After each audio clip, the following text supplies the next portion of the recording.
Hola amigos,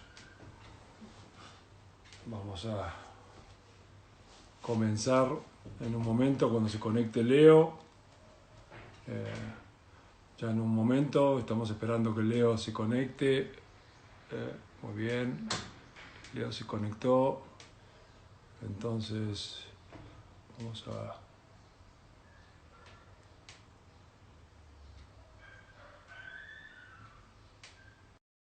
mandamos una invitación a Leo, que ya estamos ahí, estamos haciendo una. Ahí estamos, Leo, Leito. ¿Cómo estás, Fer? ¿Cómo andás, querido? ¿Bien? Quitándome un poco de la luz, creo que se ve mucha Ajustando, cruz. ajustando la tecnología. Yo también. Vos sabés que es la primera vez que lo hago en Instagram, así que un Buenísimo. buen debut con un buen amigo. Excelente, Fer. Me da mucho gusto estar contigo, como siempre. Bueno, también hemos compartido buenos momentos juntos y muchas cosas. Así que vamos a charlar un poco de tenis, Leo, porque bueno, mucha gente te conoce, ¿sí? Para mí es un gusto. Tenemos un ciclo que se llama Líderes Latinoamericanos del Tenis para el Mundo. Tú también eres un líder muy especial para México, pero también trasciende las fronteras tu historia. Así que me gustaría hacer una breve presentación para que casi todo el mundo te conoce, sí, pero de todas maneras una breve presentación para recordar algo de la historia, si te parece. Buenísimo, Fer. Adelante. Bueno, Leo fue ATP 51 en singles y fue 23 en dobles como jugador. Ganó el torneo de Tel Aviv, que es un torneo que en ese momento era muy importante. También ganó 5 torneos en dobles, hizo 5 finales. Eh, Fue capitán de Copa Davis 2 veces de México. También propietario de una academia que tuvo mucha trascendencia tanto para toda Latinoamérica, que fue la Academia Rodi Clavalle en San Antonio. Actualmente, además de ser entrenador, es también columnista del diario Reforma, con muy buenas columnas, también comentarista de ESPN, y entre otras cosas también fue campeón de Wimbledon Junior, fue finalista en dobles con Junior, con un compatriota, con Javier Frana, bien, y tiene un récord positivo en Copa Davis de México con 30 partidos ganados y 27 perdidos. Así que, bueno, Leo, una breve introducción para que empecemos a charlar, ¿no? No, gracias, Fer. La verdad que yo lo que creo es que el tenis a mí me dio mucho, ¿no? Y que siempre me quedé enganchado a pesar de haberme retirado. Siempre me gustó seguir metido y ahora recordando, antes de entrar al aire, que llevo, fíjate, fui capitán en el 97 de un equipo de Junior Davis Cup, y bueno, ya es hace casi más de veintitantos años, ¿no? Entonces, me he mantenido muy involucrado en el tenis como entrenador y tuve mis etapas ahí que me metí un poco a la televisión. Estuve 7 años en protagonistas en un foro muy interesante porque se hablaba de todos los deportes con José Ramón Fernández y el equipo de TV Azteca. En fin, tuve varias etapas, pero siempre he seguido muy ligado al tenis. Sí, de hecho lo mamaste de temprano, ¿no? Comenzaste de temprano. Vos sabés que el ciclo que nosotros tenemos desde el Segal Institute tiene que ver con liderazgo, ¿no? Tiene que ver, no solamente hablar de tenis, porque el tenis es un deporte que es un vehículo para generar valores, pero también genera gente que siendo entrenador, siendo jugador, hay historias muy bellas de liderazgo, ¿no? Entonces, me gustaría empezar con los inicios, ¿no? ¿Cómo fue tus comienzos, en dónde comenzaste, de tus primeros pasos en el tenis, con quién fue, quiénes fueron tus primeros maestros? Porque siempre tenemos mentores, ¿no? Gente que te marca de alguna manera y obviamente después llegaremos a la parte más competitiva, por decirlo así, ¿no? Sí, mis inicios fueron en el Club Tacubaya, sin duda, con Nancy Realme y todos los entrenadores que estaban ahí, de todas las personas. Era un momento muy importante, había una gran pasión, porque teníamos a Raúl Ramírez como referente y era muy importante eh, que estuviera Raúl Ramírez. Se empezaba mucho a ver la televisión, se televisaban todas las Copas Davis, se televisaban todos los torneos de Grand Slam en televisión abierta, y sin duda tener un mexicano ahí para nosotros era muy inspirador. Pero yo empecé con Nancy Realme ahí en el Club Tacubaya, y posteriormente ya se mudó al Club France y le seguimos muy de cerca. Tenía también por ahí muy de cerca a Yves Lemaitre y a toda su familia, que vivíamos todos en esa misma colonia y éramos muy amigos, tanto Yves como Alain, como Michou. Íbamos a la misma escuela, íbamos Michelle, Michou y yo a la misma escuela, a Lolinka, y nos íbamos juntos a la escuela y regresábamos y todo era el tenis, ¿no? Entonces me inicié en el Club France con Nancy Realme, que era una gran apasionada al tenis, que hoy te puedo decir que a sus cerca de 80 años sigue estando desde las 7 de la mañana hasta las 7 de la tarde en el Club France. Y ahí... Sí, sí, es extraordinario, es un ejemplo, ¿no? Es una enamorada del tenis, ¿no? Sobre todo porque tenía sus ideas muy fijas y te las transmitía y te hacías que te enamoraras con todas esas ideas, ¿no? Tenía, eh, ella siempre le gustaba, por ejemplo, atacar el segundo servicio, era una gran cualidad que ella tenía, de que decía que tenías que siempre atacar el segundo servicio, que tenías que tener una derecha ganadora, que tenías que pegar muchos winners. Entonces tenía su manera de enseñar que te la transmitía desde entonces, ¿no? Y para mí fue una gran mentora y sobre todo que siempre con una gran pasión, un gran amor, no le importaba estarse a las 7 de la mañana entrenando, y creo que eso siempre te lo transmitió y eso se te va quedando y te va formando como tenista y después como entrenador, ¿no? Y como persona. Sí, además ahí asumo que, y ahora te iba a preguntar cuál era tu sueño, ¿no? Si de chico soñaste lo que terminaste siendo, ¿no? Pero el tener un jugador top 100 como fue Raúl Ramírez, que estuvo prácticamente 10 años en el top 100, por un lado, ¿no? Como motivador, como enganche, que nosotros sabemos que muchas veces los países explotan por un jugador y que todo el mundo quiere ser ese Raúl Ramírez, por un lado. Y por el otro tenés una maestra romántica, ¿no? Que no está con el ojo en el reloj, bien, o si le pagaste o no le pagaste, sino que sueña con que trasciendas. Es como una combinación muy buena sumado a tu sueño. La pregunta es, ¿soñaste con ser lo que ibas a terminar siendo? O sea, de chico, de 8 9 10 11 años. Siempre. Había un grupo muy interesante de jugadores. Estaba la hija de Nancy, estaba Nancy chica, estaba Jennifer, su otra hija, estaban todos los Lemaitre. Había realmente un gran amor, no solamente por el tenis, pero jugábamos todos los deportes, hacíamos natación, jugábamos soccer, jugábamos fútbol americano.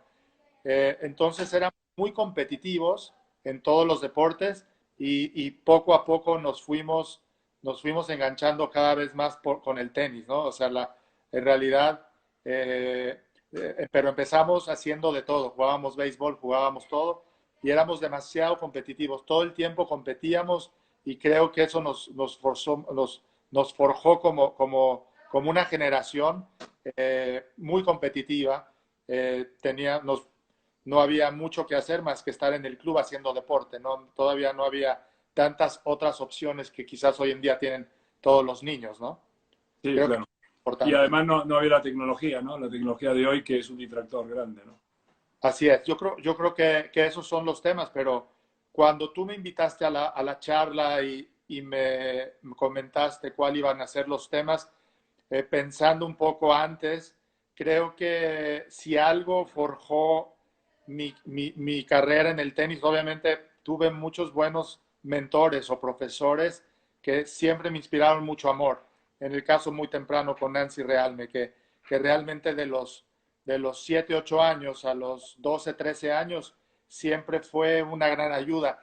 Y por ejemplo, siempre estaba ahí esa gran imagen de Yves Lemaitre, que siempre, él siendo capitán de Copa Davis, siempre estaba muy cerca de Raúl Ramírez, siempre estaba cerca de todos los grandes profesionales que en ese momento jugaban, manejaba ciertos torneos donde, pero en el aspecto en el aspecto formativo, en el aspecto técnico, en el aspecto en cancha, siempre Nancy me instruyó su manera de jugar fue algo muy importante y Yves Lemet fue un guía muy importante para mí que me iba diciendo qué torneos tenía que jugar, cuáles eran los torneos. Él organizaba las giras para ir al Orange Bowl, íbamos a los torneos internacionales. En fin, él fue un guía muy importante que creo que hoy en día, no solamente en México, sino en Latinoamérica hace falta mucho esas personas que te van guiando por el mundo para que tú puedas ir conquistando tus sueños o tratando de mejorar tenísticamente, ¿no? Interesante también porque creo que también te rodeaste, Nancy Realme fue un caso, pero también te rodeaste de muy buenos entrenadores, ¿no? Me hace saltar a algo que te iba a preguntar más adelante, pero tuviste a entrenadores como Gunther Bosch, o sea, tuviste a Gary Kessel, tuviste a Grimberg, a Marion Grimberg, o sea, ¿perdón? Gromberg. Gromberg, bueno, Gromberg. Sí, a lo que prefiero, Sí. todos muy dedicados, o sea, con diferentes perfiles. Cuando saliste en juveniles te fuiste con Gary Kessel a entrenar, después ya empezaste a tener tu Wimbledon y los éxitos que tuviste, pero siempre te rodeaste de gente que además de saber de tenis, sí, también tenía ese contenido de pasión, de motivación, de estar ahí para el jugador, ¿no? Eso fue muy importante, esa fue quizás una visión de mi padre. Él siempre, por ejemplo, estaba muy cerca de Yves Lemet, pero cuando más adelante, a los 13 años que decidimos que fuéramos a los Estados Unidos, había un programa de Maestritos Pepsi que becaba a los dos mejores jugadores de cada categoría que se iban a ir a Nick Bollettieri y por alguna razón mi papá me dijo, ¿sabes qué? Creo que vamos a buscar otra opción. Habló con Jean-Marie Lemet en ese entonces, que era el que impulsaba ese programa, y Jean-Marie estuvo de acuerdo de que yo me fuera a otra academia. En ese entonces, Heliane Stieren, que estaba también destacando a nivel juvenil y era de las mejores juveniles, su padre tenía una casa en Inverrary, en Estados Unidos, y nos recomendó que nos fuéramos con Gary Kessel, que estaba iniciando una academia ahí, y fue una decisión de alguna manera trivial, porque no sabíamos a qué íbamos a llegar, pero por la relación que teníamos con Franz Stiden, el papá de Heliane y de Guido, llegamos ahí a Inverrary y resultó ser una excelente academia donde empezaban a llegar jugadores de Latinoamérica, empezaban a llegar muchos jugadores de Estados Unidos bien rankeados, y realmente fue un salto muy importante que yo tuve.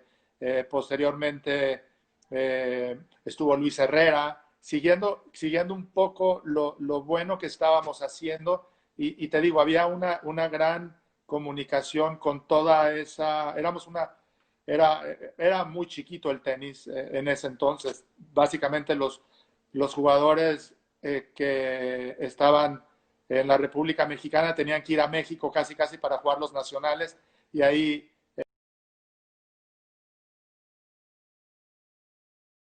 por ejemplo, llegó el Bebé Moreno, llegaron varios otros jugadores de Mazatlán, de otros estados, pero todos nos conocíamos y teníamos de alguna manera un camino muy similar todos. Al final Luis Herrera llegó a Gary Kessel, después llegó Eduardo Vélez, posteriormente llegó Pato Quijano, en fin, había como una cadena de qué era lo que teníamos que hacer. Y te repito, al principio cuando me invitaste a esta charla, creo que uno de los grandes aciertos fue que siempre había gente muy importante en nuestras vidas, de todos los juveniles, que nos iban trazando ese camino. Más adelante, al inicio de mi carrera profesional o al final de mi carrera juvenil, Raúl Ramírez también estuvo involucrado y siempre fui muy agradecido con él porque me ayudó mucho en esa transición. Y qué bueno. Sí, y además Gary Kessel también, además de un técnico, muy técnico también, era un gran motivador. O sea, no sé si en tu época estaban las frases colgadas en la alambrada, en su academia, de ese Sí, estilo, si ya lo hacía. Pero bueno, hace unos años que estuve, tenía todas las canchas con frases, esas frases matadoras, así, motivadoras. Gary Kessel era muy personaje con respecto a la parte, viste, eh, muy al estilo de motivación muy natural, ¿no? Muy, muy bueno. Sí, era muy importante en esa época todo el tema de la técnica, ¿no? Creo que Gary comulgaba como Nancy Realme, que le daba mucha importancia a los golpes, a la biomecánica, al aprender a volear, se empezaba a trabajar físicamente. Realmente Gary Kessel tenía una visión muy grande de como formador de los 13 a los 16 años. Creo que Gary Sí, Kessel era uno de los mejores entrenadores de Estados Unidos y, ¿por qué no, del mundo? ¿No? Porque más adelante surgieron campeones mundiales. Bueno, surgí yo como campeón de Wimbledon, acabé número 2 o trabajó número con las Williams en el ranking mundial juvenil. Después llegó Nicolás Pereira, que también estuvo ahí. también. Estuvo por ahí Maurice Rua. Más adelante estuvo Luis Horna. En fin, había vaya, no los resultados no se dan por casualidad, es que realmente tenía un buen sistema de cómo enseñaba y creo que en eso Gary Kessel fue estupendo, ¿no? Sí, bueno, mucha gente saludando, Leo, mucha gente mandándote saludos, mandándonos saludos también, así que breve saludos a todos, es un gusto estar con Leo charlando de tenis. También la visión fue de tu padre, ¿no? Porque tu padre fue presidente de la federación, independientemente de las cuestiones, también requiere una visión, ¿no? Para poder estar al frente del tenis nacional. Era la época que jugaste juniors, cuando ganaste en el 85 Wimbledon, tu padre era presidente, fue temporal, contemporáneo. Creo que por ahí empezó, se dio la oportunidad de que se metiera a la federación. Yo siempre me opuse porque no consideraba que era benéfico para mi carrera, pero bueno, él era un apasionado al tenis, siempre eh, todo en mi casa era respirar tenis, comer tenis, cenar tenis, y eso se lo transmitió a mi madre, pero creo que mi papá cuando es presidente toma decisiones muy agresivas porque decide llevar a la Copa Davis y sacarla del Chapultepec y llevarla al club alemán.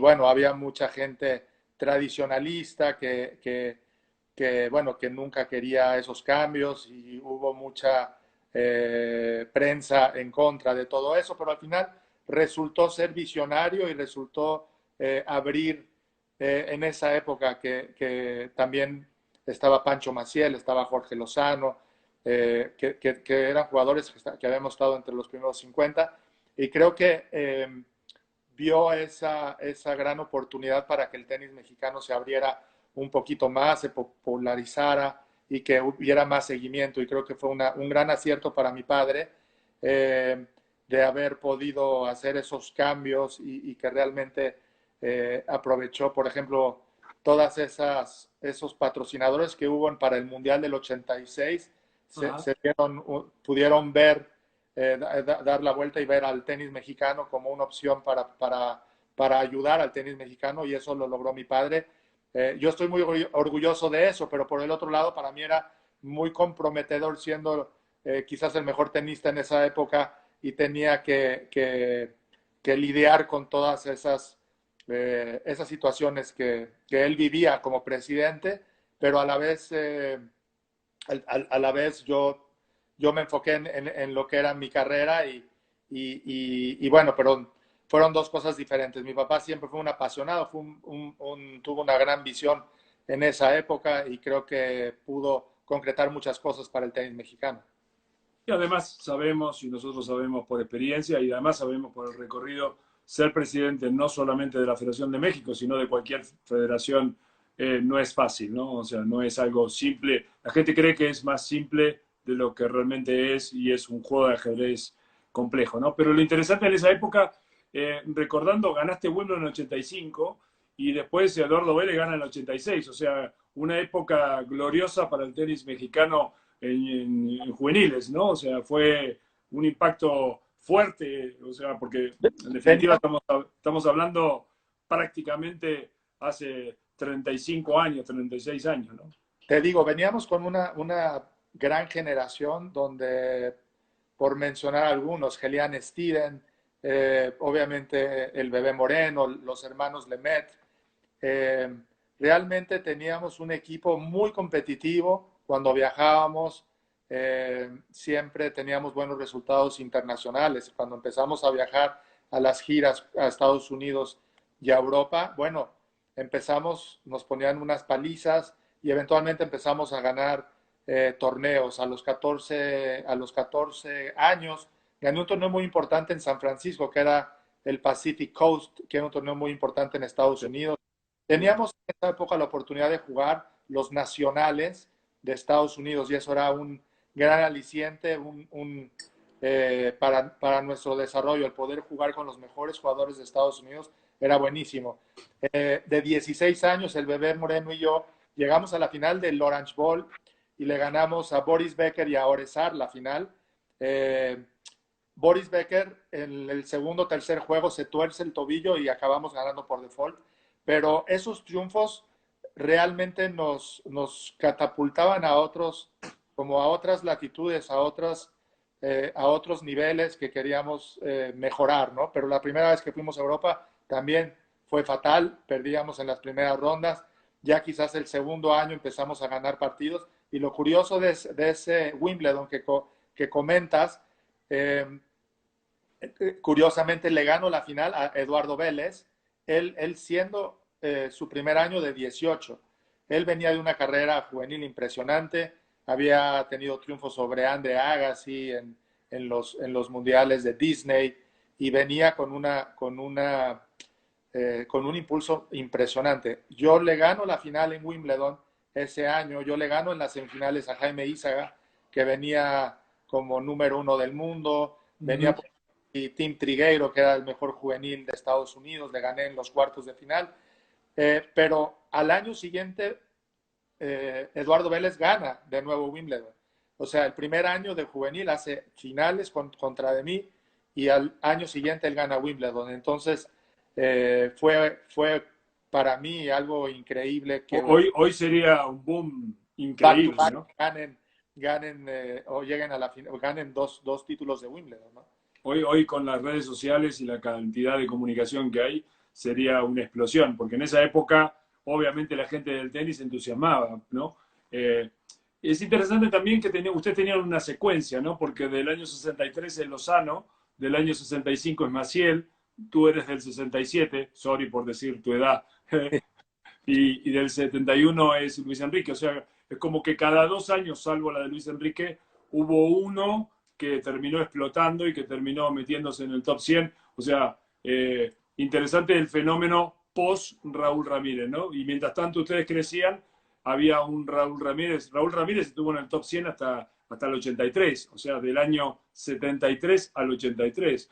Yo siempre digo, y lo hemos hablado contigo, Leo, en el año 73 Raúl Ramírez a los 20 años era 52 del mundo. O sea, Sí. si hoy tuviéramos un chavo de 20 años, 50 del mundo, todo el mundo jugaría al tenis en México y todo el mundo, o sea, es un disparador, ¿no? Pero es interesante cómo se dio cada 2 años siguiendo Lozano, Maciel contigo y después, no, un poquito Lo, más grande Luis Enrique, para, ¿no? para mí ese es un punto muy importante porque creo que esa secuencia nos ayudó. Por ejemplo, Pancho Maciel, la primera vez que yo fui a Europa a un torneo profesional, siempre me tendió la mano, por ejemplo, me ofreció a quedarme en su habitación. Y esas cosas, tú como juvenil jamás las olvidas, ¿no? Jorge Lozano, cuando también el primer año que yo llego a Los Ángeles a estudiar el primer año de high school, previo a lo de Gary Kessel, me fui un año con Carlos Hasse y era un entrenador mexicano que también era del Club France y que él era sparring de Tracy Austin. Tenía una relación con Tracy Austin ahí, con John Austin, y llegábamos ahí a entrenar y Jorge Lozano, estaba también Rafael Belmar en ese mismo lugar con Carlos Hasse y realmente Jorge Lozano pues era una gran inspiración. Estuve un año con él y con Rafa Belmar. Siempre fueron siempre tratándote de enseñar sobre todo lo que tenías que hacer en el día a día. Eso fue muy importante. y al siguiente año, Jorge Lozano estaba debutando en la Copa Davis contra Estados Unidos, enfrentando a Roscoe Tanner y a Marty Riessen, eh, y, y, y fue, por eso te digo, que cómo hay personas o cómo los exjugadores nos van marcando el camino. Jorge Lozano para mí fue una gran inspiración. Estuve con él un año en Carlos Haase, y al año siguiente él lo ves en la televisión haciendo su debut, ¿no? En Copa Davis, con un patrocinio que nos dieron juntos de Adidas, por ejemplo, y que juntos recibimos esa caja muy emocionados de ropa que por primera vez nos estaban patrocinando Adidas, con la ayuda de Rolf Schlettwein Sr., que le mandamos un fuerte abrazo a Rolf Schlettwein, que fue director general de Adidas México. Y entonces para mí eso fue una gran inspiración, hablando de ver a Jorge Lozano con Raúl Ramírez jugando Copa Davis contra Estados Unidos, cómo soñábamos en el Club France con Yves y Alain Lemaitre, con el bebé, hacíamos los cuadros como si estuviéramos en los cuadros de Wimbledon o de Roland Garros, y poníamos ahí el nombre de Lavalle o de quien sea, para soñando todo eso, ¿no? Entonces para nosotros fue muy importante. Te hablaba de Lozano, más adelante Maciel me ayudó muchísimo la primera vez que yo estuve en un equipo de Copa Davis, que jugamos contra Perú. La primera vez que yo fui a Europa me ayudó mucho Pancho. Entonces, son cosas que se te quedan marcadas, que obviamente tuvimos cosas buenas y malas, pero mucho más buenas, que se te quedan marcadas, que hoy en día, que yo vivo aquí en Querétaro, que veo mucho a Pancho Maciel, disfrutamos mucho estar juntos y platicar, y te puedo decir que por lo menos comemos juntos una vez cada mes, ¿no? Y esas son las relaciones que creo que nos ayudaron a ser lo que fuimos en ese momento, el respeto que nos teníamos, y siempre fue un parteaguas el que nos ayudáramos todos para que más adelante pudiésemos ser lo que fuimos en el tenis mundial. Sí, además entrenar con esa gente y además entrenar con la gente que marcabas, como los Austin, o sea, marcar con John Austin, o sea, cuando empiezas a mezclarte en la mesa con gente de primer nivel, empiezas a tomar hábitos de primer nivel, empiezas a copiar, empiezas a aprender, o sea, no hay razón por la cual México no tenga jugadores en términos de talento. Lo que habrá que cambiar son los hábitos, los modelos, ¿sí? Pero ustedes son la prueba viviente de que hubo jugadores y habrá jugadores. Ahí lo que hay que cambiar, evidentemente, son los modelos, pero si querés tocamos eso más adelante, si nos da Sí. el tiempo. Pero te sentaba bien Wimbledon, ¿no? Porque Wimbledon en esa época era mucho más rápido el césped de lo que es ahora, ¿sí? Ganaste en Junior y después hiciste final en dobles con Frana. Es como que son como que el césped con tu zurda, tu subida, tu capacidad de leer el juego, tu inteligencia, te sentaba, ¿no? Sin duda, yo creo que el pasto, y sobre todo cuando llegábamos a una cancha tan diferente, pensábamos que estábamos ahora sí que como dicen, la catedral del tenis. Estábamos soñados, no quisiéramos estar en otro lugar. Habían los torneos previos a Wimbledon, ¿no? El de Robert Hampton, había un par de torneos con anterioridad, y Ahí el sí, también. privilegio de poder pisar una cancha de pasto era algo único, que lo apreciábamos mucho, y gané un torneo previo a Wimbledon, y eso me dio la inspiración para que realmente pensara que pudiese ir bien. Para mí, el ganarle a Tim Trigueiro, que era el mejor juvenil de Estados Unidos en los cuartos de final, me hizo pensar que podía ganar, pero realmente era como si estuviéramos en el cielo, ¿no? En el cielo, el poder estar pisando una cancha de pasto, porque lo veías tanto en la televisión y lo veías tanto con anterioridad, que en el momento que llegas ahí, pensábamos que estábamos en el cielo, ¿no? Estábamos realmente en un lugar muy especial, y esos son los recuerdos que me quedan de que estábamos jugando esos partidos y esos torneos, pero realmente con una gran inspiración y con una gran entrega. No quisiéramos estar en ningún otro lugar más que ahí. Eh, te meto una pregunta de parte mental, porque siempre tuviste mucha personalidad, ¿no? Siempre fuiste combativo, o sea, ¿hacías alguna rutina para tu concentración o había un proceso que se te daba natural?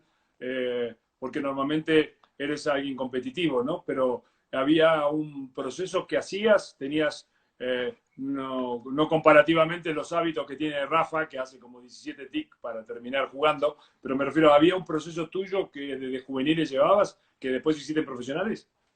No, no, no, no, Fernando, yo creo que es de cómo vivimos todas esas etapas del inicio. Te decía que éramos muy competitivos. Yo creo que ahora lo más difícil, sobre todo a los niños latinos, sobre todo a los mexicanos, es cómo enseñarles a ganar cuando realmente solo es uno el que gana en los torneos. Entonces, es una de las grandes preguntas que nos hacemos como entrenadores. ¿Cómo le enseñas a un chico a ganar? ¿Cómo le das esa confianza y cómo se lo planteas? En mi opinión, hay dos maneras. Hay el chico que empieza a ganar desde chico, como Tiger Woods. Que empiezas a ganar a los 7 8 años y que sabes de qué manera, y eso se te queda pegado y eso es un sentimiento que ya lo traes y eso lo llevas al más allá. Pero creo que a los chicos hay que, esa pasión, ese amor por lo que hacen, se lo tenemos que inculcar de muchas maneras. Hoy en día, quizás lo difícil es meterte a la mente de los chicos porque creen que lo saben todo o porque creen que ya es otra época que las maneras son totalmente diferentes. Pero para mí esos son los temas, lo que va a hacer la diferencia de un buen juvenil a un campeón del mundo. Y es ahí donde tenemos que trabajar mucho en ese aspecto y lo puedes hacer complicado o lo puedes hacer sencillo. Me gusta mucho la manera que lo dice Tony Nadal. Tony Nadal dice que eh, tienes que primero formar un ser humano. Primero Claro. tienes que formar ese respeto a los mayores. Cosas básicas que a lo mejor en nuestra época las teníamos, eh, las teníamos, era una regla, ¿no? Y que ahora se ha perdido un poco el respeto a los mayores. Ahora a un chico le dices, oye, ¿por qué no le dejas el asiento a una persona mayor que lo necesita más o que trae una lastimadura? Y ahí es cuando te encuentras con esa nueva forma de pensar que no estoy diciendo que esté mal o que esté bien o que esté mal, pero creo que tienes que encontrar la fórmula para cada persona porque cada quien es distinto. Pero yo sigo insistiendo que hay que primero formar seres humanos antes de que sean campeones del mundo para que puedan ellos entender esa matemática para ser triunfadores en la vida. No, no, no, ser triunfador en la vida, o sea, tener buenos modales, tener todo eso de lo que estamos hablando, para mí viene primero antes de ser campeón. Los necesitas Sí, tener antes de ser. totalmente de acuerdo. Aprovecho para decir, tenemos conectado y le mandamos saludos a todo el mundo. Te manda saludos Angélica, que está conectada. Está Santi también conectado, así que le mandamos un abrazo a todos y también a toda la Saludos. gente que nos está viendo. Que me gustó, Santi, la verdad que tuvo una iniciativa muy buena. Me gustó que todos esos chats que hizo porque al final hemos dejado de hablar mucho de tenis. En México se ha politizado mucho y creo que Santi, me encantó que haya tenido esa disposición para hacer todos esos chats que hizo y poder darle espacio a quizás una problemática que requiere eh, de mucha conciencia, de ver los diferentes puntos de vista desde diferentes ángulos y creo que Santi lo ha logrado hacer en esos últimos chats, que lo felicito mucho. Sí.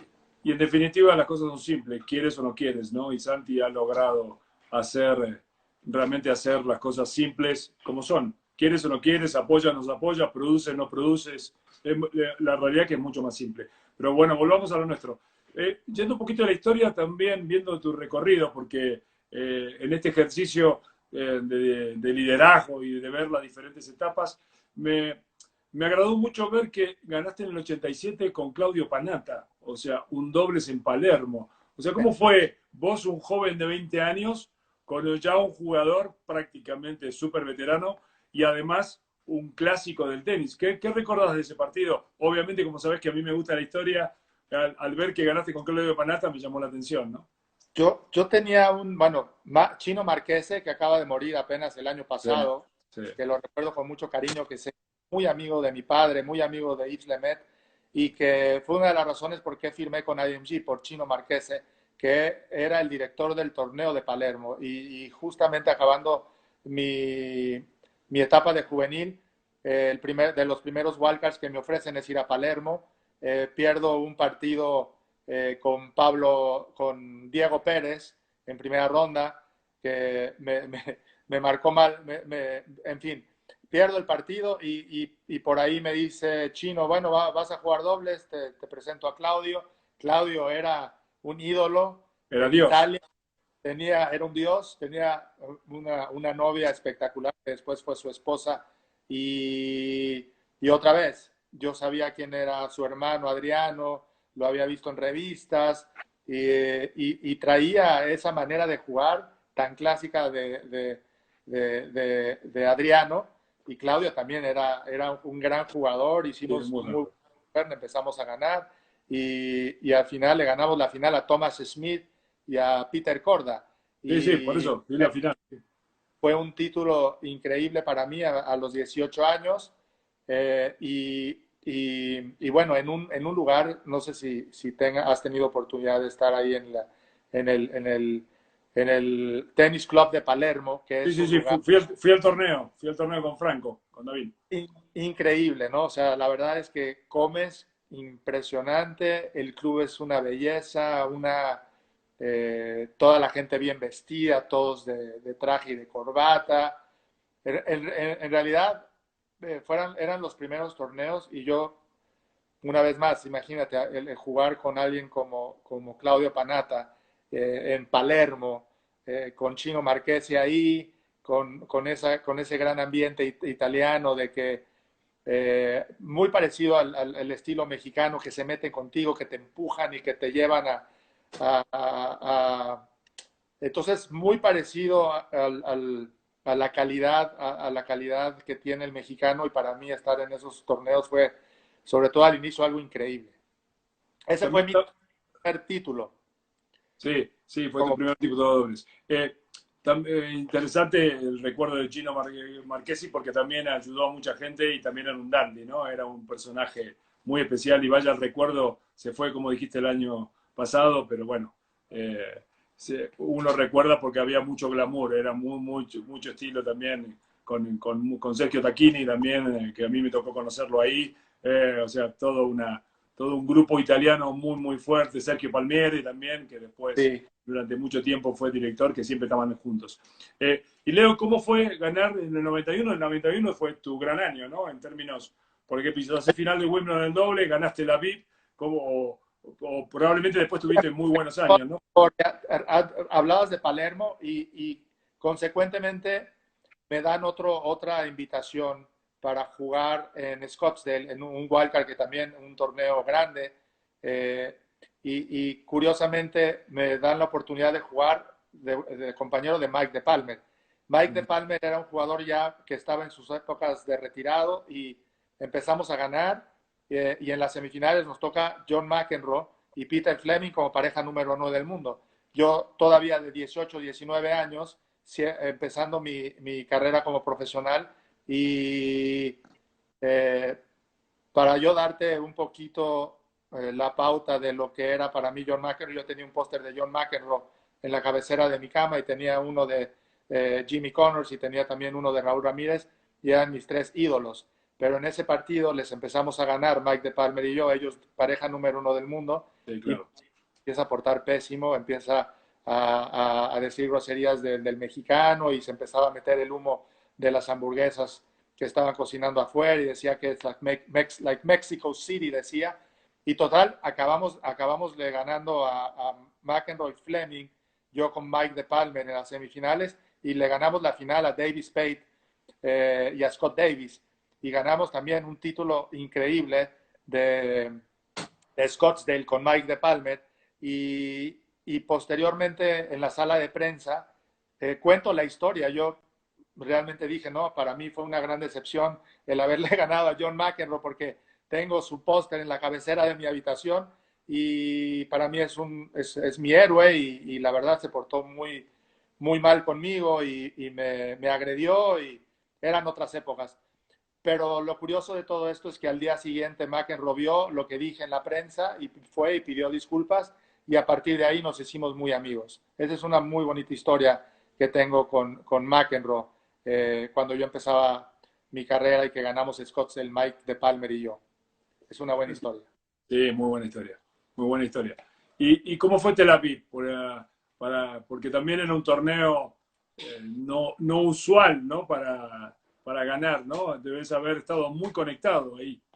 Yo venía antes de Tel Aviv en el 89, jugué una final de un tour regular en Frankfurt, a final de año en carpeta, y, y jugué la final contra Tim Mayotte.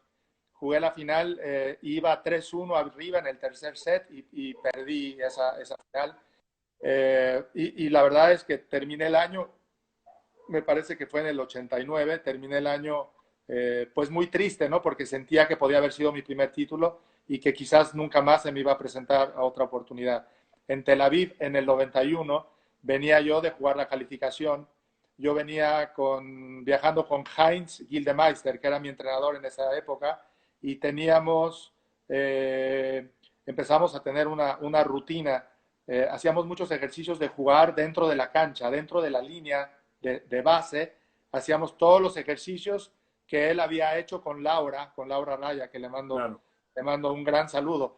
Sí, Eran ha visto a ejercicios su esposa. que de alguna manera le ayudaban a Laura Raya, que llegó a estar entre las 20 mejores del mundo, y me empezó a funcionar esa manera de jugar, y lo que yo recuerdo es que en la calificación estuve 2 o 3 match points para perder la tercera ronda de calificación. Gano ese partido, gano esa calificación y a partir de ahí todo mi tenis se elevó a un nivel más alto. Y empecé a ganar la primera ronda, gané la segunda ronda, jugué las semifinales contra Cherkasov, que estaba como 14 o 15 del mundo, que era un ruso dificilísimo, que Sí. practicábamos mucho. En mi vida le había ganado un set. Las traía todas. Y realmente me inspiré y jugué espectacular. Y también la final que le ganó a Christo van Rensburg de Sudáfrica en 3 sets, pero siempre al límite, ¿no? Realmente al límite quiero decir que en cualquier momento podía ganar o perder, pero creo que lo que es la vida, cómo te cambia la vida en una semana de estar match point en contra en la calificación para ganar el único título que gané en mi vida.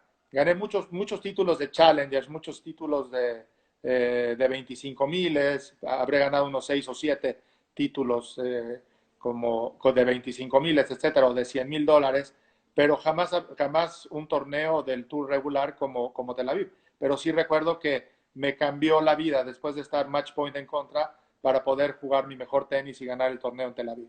De hecho, fuiste el primer mexicano que después de Raúl Ramírez gana un título ATP. O sea, fuiste el primero desde el año, si no me acuerdo mal, el 83. Fue el último y tú ganaste en el 91. Fuiste el primer mexicano que vuelve a ganar un título.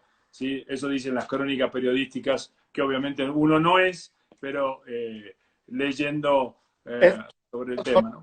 hasta que acaba tu carrera, ¿no? Al final dices, bueno, los únicos que ganaron títulos oficiales del Tour fueron Raúl Ramírez y Leo Lavalle. Obviamente no podemos contar ahí lo que hizo el Pelón Osuna, Claro. porque, bueno, eran otras épocas y era otro formato, pero sin duda bueno, pues es un récord muy, muy bueno de poder haber sido de los dos o tres jugadores mexicanos de ganar un título oficial de la ATP.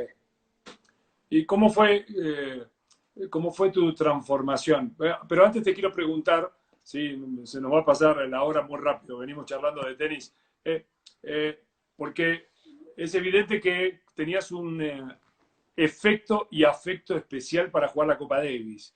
O sea, si ves los récords que tuviste en Copa Davis, le ganaste a muchos jugadores muy buenos en diferentes TAE, ¿no?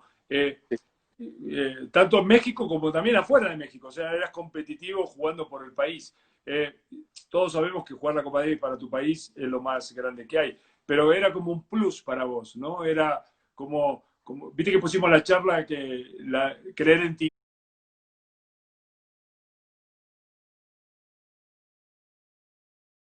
mismo, ¿no? Era como que multiplicabas el creer en ti, ¿no? Sí. Yo creo que hicimos una gran mancuerna con todo ese grupo que había, con Pancho Maciel, estaba Jorge Lozano, más adelante estuvo Luis Enrique, ya al final de mi carrera me tocó jugar también con Alejandro, pero todos compartíamos esa inspiración de que le podíamos ganar a cualquier país, sobre todo cuando jugábamos en México. Logramos ganarle, obviamente, a Alemania. Obviamente le ganamos a Inglaterra, le ganamos a Suiza, le ganamos a Rusia, por ejemplo. A Rusia fue una serie muy, muy, muy especial porque logramos mantenernos en primera división. Creo que estuvimos 4 o 5 años en la primera división con ese equipo. Y todo empezó obviamente con Yves y obviamente con Raúl Ramírez. Teníamos esa mentalidad de que podíamos competirle a cualquiera. Incluso cuando llegamos a ir a Australia, o llegamos a ir a Suiza, en Suiza, siempre pensábamos que les podíamos ganar y a mí, sobre todo en México, me crecía mucho porque sentía esa energía de la gente que me podía llevar a jugar mejor tenis. Todo ese dramatismo y esa gran pasión del público mexicano, para mí lo disfrutaba demasiado y creo que me alimentaba del público para poder jugar y como dices, al final mis resultados en Copa Davis excedieron por mucho lo que hice en el Tour regular, ¿no? Creo que mi mejor tenis siempre lo jugué en Copa Davis y creo que los resultados se notaron, ¿no? Hay increíbles recuerdos, por ejemplo, cuando le ganamos a Suiza, que estábamos de visitantes y perdíamos 2-1, perdimos el dobles, íbamos 2-1 y entró Jorge Lozano a jugar el cuarto punto y iba 2 sets a 1 perdiendo con Mesadri y logra ganar en 5 sets y después entro yo y voy perdiendo 2 sets a 1 con Statler y logro remontar y ganar en 5 sets. Yves Lemaitre era el capitán de la Copa Davis ahí y bueno, son unos triunfos que nadie pensaba que lo podríamos hacer. Lográbamos triunfos cuando casi le ganamos, por ejemplo, cuando fuimos a Brasil y le ganamos a Brasil en en las primeras Copas Davis que yo jugaba. No sé si te estoy perdiendo, Fer, pero ahí estás. Yo te escucho, frisa la imagen, pero se te frisa la imagen, pero yo te escucho. Sigue, Leo. Sí, estamos. Ok. Y Leo, te sí, pregunto. esa. Sí, sí, te escucho. Sí, termina si quieres, yo no te interrumpí.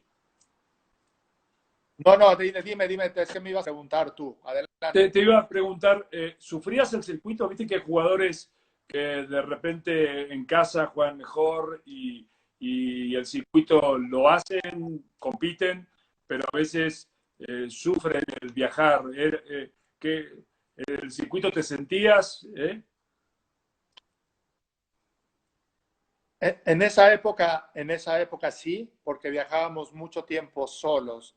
Entre más jugabas, mejor, más probabilidades de tener un mejor ranking y siempre estábamos ahí en el borde de de estar entre, por ejemplo, entre los 80, 60, 70. Estuve 4 o 5 años siempre luchando, pero sí era muy solitario, eran otras épocas, no se ganaba tanto dinero quizás como ahora y que pudieses con el dinero que, si hubiéramos jugado con el dinero que se gana ahora, a lo mejor pudieses haber tenido un poquito más de un equipo o un entorno para poder viajar. Claro, Pero claro. básicamente estaba solo.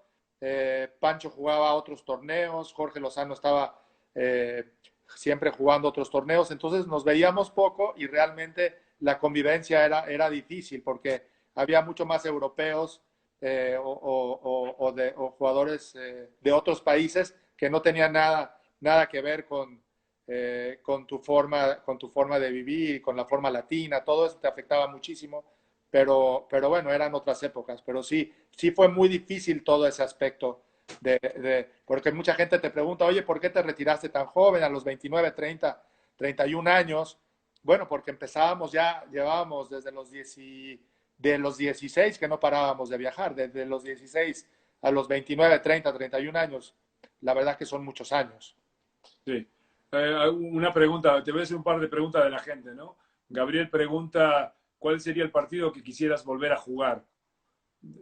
Seguramente debe ser algún partido, la pregunta, algún partido que hayas perdido, ¿no? Que tuviste la chance o Yo creo, capaz que quieras, o el que ganaste también, ¿no? no, yo creo que la Copa Davis contra Estados Unidos, que jugábamos el cuarto punto en el Palacio de los Deportes, había más de 18,000 personas en esa serie y tuve 4 pelotas para partido para ganarle a Team Mayotte y llevar la serie al quinto punto contra Estados Unidos y creo que ese es un partido que quedé dolido por mucho tiempo porque otra vez, realmente pensábamos que le podíamos ganar a Estados Unidos bueno, haber tenido 4 bolas de partido para ganarle a Team Mayotte en ese cuarto punto en un estadio para 18,000 personas fue algo muy doloroso para mí. Sí. ¿Lo jugaste mentalmente el partido? ¿Lo jugaste después, como diciendo, tendría que haber hecho esto, ¿no? ¿O trataste de meterlo en el baúl de los recuerdos? No, siempre piensas, ¿no? Es que lo hubiera sacado de tal manera, pero la realidad es que en uno de los match points, eh, el, el, el, mi bread and butter, como dicen los americanos, lo que me estaba funcionando era sacarle con slice al revés, subirme a la red y me tiró 2 devoluciones impresionantes de revés que no pude hacer nada. Los otros 2 match points me tiró dos saques haces y el quinto match point me tiró una volea impresionante que él se la había puesto a los pies y me tiró una cruzada corta de volea, ¿no? Entonces, al final, yo sí creo que la suerte influye en muchos resultados. También recuerdo un Roland Garros que perdí con Simon Yule en 5 sets. Por ejemplo, también en el Abierto de Australia, en cuarta ronda, voy 2 sets a 0 ganándole a Goran Ivanisevic para pasar a cuartos de final. No, Dios. Y acabando en 5 sets, cuando estaba dominando todo el partido. Hay muchos partidos que me vienen a la mente ahora, ¿no? Pero no hay uno en particular que yo dijera, al final sales de la cancha y diste todo, ¿no? Diste todo, pero perdiste, hubiera hecho esto, hubiera hecho lo otro, pero al final te quedas con la satisfacción de que diste todo. Al final, de garra y energía no quedó ahí. Bueno, hay otra pregunta que ya medio lo respondiste, es a la edad que te retiraste, ¿no? Es una pregunta que hace Sí, me otra. retiré como a los 31 años, a lo mejor pudiese haber jugado 2 o 3 o 4 años más, pero físicamente, curiosamente, cuando yo dejé de jugar en el año, me parece que era el 99, 98, ya quedé físicamente muy desgastado. Y creo que ya mentalmente tampoco me daba mucho la cabeza. Es muy difícil porque empecé muy joven. La realidad es que yo empecé me fui de mi casa a los 13 años, terminé high school a los 17, 18 y empecé realmente de lleno como profesional de los 18 a los casi 20, 29, 30 años. Fue cuando me retiré. Claro. Leo, estamos a 5 minutos de la hora. Me parece que me vas a tener que dar media hora más todavía, ¿no? Un ratito Sí, más. sí, dale, dale, dale, Fer. Y ahora esperemos que se Listo. corte y le decimos a la gente que vamos a generar uno nuevo, como es esto, ¿no? Pasemos a, ¿cómo fue la transferencia de ser jugador a ser entrenador? ¿Cómo hiciste esa transferencia que después viene la academia que hiciste, pero ¿cómo fue el proceso? Porque empezaste a viajar con jugadores, ¿no?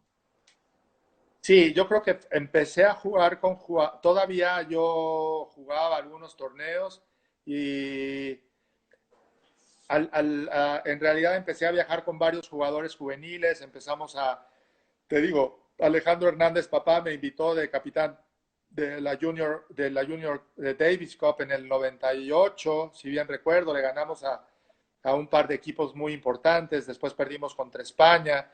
Ese año uno de mis jugadores jugó el Orange Bowl, haciéndole un partidazo a Feliciano López, que era Daniel Langre, perdió 6-3, 7-6. Eh, por ejemplo, en esa época, Jorge Aro, Daniel Angre estaban dentro de los mejores 40 del mundo juveniles y, y estaban al nivel, por ejemplo, de Feliciano y de todos ellos. Al final, al final tuvo una lesión muy fuerte Daniel Angre, que tuvo los ligamentos cruzados totalmente rotos, tomó una muy buena elección de poderse ir a la universidad, fue All American en la universidad, pero lo que yo te quiero decir es que desde ese momento, eh, te repito, llega un momento en el tenis que ese vínculo de los jugadores, que sobre todo de los profesionales, de los veteranos, todavía teníamos ese vínculo, ¿no? Porque todavía teníamos muy buenos juveniles en esa época, te estoy hablando de 98, 99, y cómo es importante ahora que, que los exjugadores sigan involucrados para que pasen todas esas experiencias, no importa el nivel que tengas, sobre todo que tengas obviamente el nivel internacional, pero que eso lo pasen a las nuevas generaciones. Me parece que es algo importantísimo y que en algún momento se perdió. Y creo que es importante decirlo, que en el tenis esos vínculos y esas experiencias son tan difíciles de lograr, estar en esos grandes torneos, estar en el Orange Bowl, estar en Wimbledon, todo eso creo que es súper valioso que logremos transmitírselo a las nuevas generaciones que posiblemente puedan llegar ahí. Sí, me habilitas ahí para hacerte otra pregunta ahora cuando regresemos. Sí, ya estamos a minutos, seguramente un par de minutos. Eh, y entonces empezaste a viajar y empezaste a viajar con jugadores profesionales. Eh, Empecé con ese grupo de Langre, estaba por ahí Pepe Mendoza, estaba en el equipo Jacobo Hernández en esa época, estaba Jorge Aro, pero yo todavía viajaba, entonces era como semanas que le dedicaba, pero cuando yo me retiro me dedico por completo un par de años al equipo con Daniel, estaba Pepe Mendoza, veíamos un poquito por ahí en los torneos a varios, pero viajamos con un preparador físico porque empezaba a tener problemas Daniel Langre, y logramos en 2 años posicionar a Dani entre los mejores 40 del mundo, siendo también un muy buen doblista y le permitió, otra vez, creo que si algo yo recuerdo de todos estos años trabajando con los jóvenes, me quedo más en formar buenos seres humanos exitosos que usan el vínculo del tenis para poder lograr sus metas, ya sea profesional o que se dediquen a otras cosas. Creo que con eso, eso me queda muy importante. Y en este caso, Daniel Angre logra